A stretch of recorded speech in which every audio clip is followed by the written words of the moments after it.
Hi there, this is Lesley with Debunking Addiction for HealthyPlace.com. So the other day I was watching TV and I saw an interview with the actor-comedian Gillian, and it was mentioned during the interview that she's never drunk any alcohol. And usually when I hear that, I assume that it's either for a religious reason or it's because the person has some sort of physical problem which prevents them from consuming alcohol. But as it turns out, she said that the reason is that she has a lot of alcoholism in her family, so she's chosen to abstain. And she's not the only person.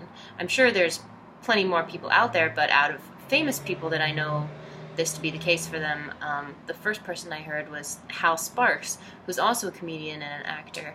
And I know that famously the Vice President Joe Biden doesn't drink due to alcohol, the effects of alcohol that he's seen in his own family. I don't know whether all of these people have never had drinks, but I think it's really interesting when people choose to abstain from alcohol because they've seen its negative effects, rather than for religious reasons or because they've actually been in active alcohol addiction themselves.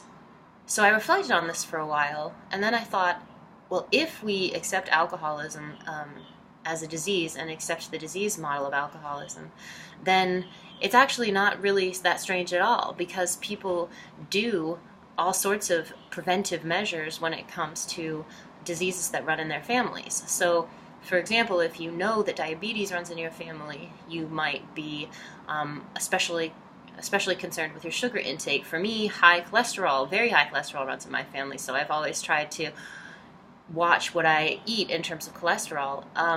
But of course, the difference is that those are not necessarily the same as actually abstaining, and that's where it's an interesting phenomenon. There are cases, though, where people know, for example, we've come to this time in our understanding of science that some genetic markers that may indicate a predisposition to get certain types of cancer can be tested for. And some people have those tests done, and some people choose to have preventive surgeries in order to, not even allow the possibility of that risk to be there.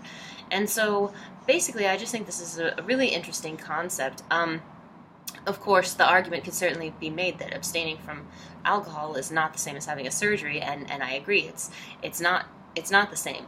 But there are some parallels, and I'd be really curious to hear what other people think about these things. And do you have to accept alcoholism as some form of disease in order to think that that's a relevant argument? And I'm curious as well if there's any people out there who have been in this situation or know people who've been in this situation, and if so, what has your experience been? Thanks, and I look forward to reading your guys' posts.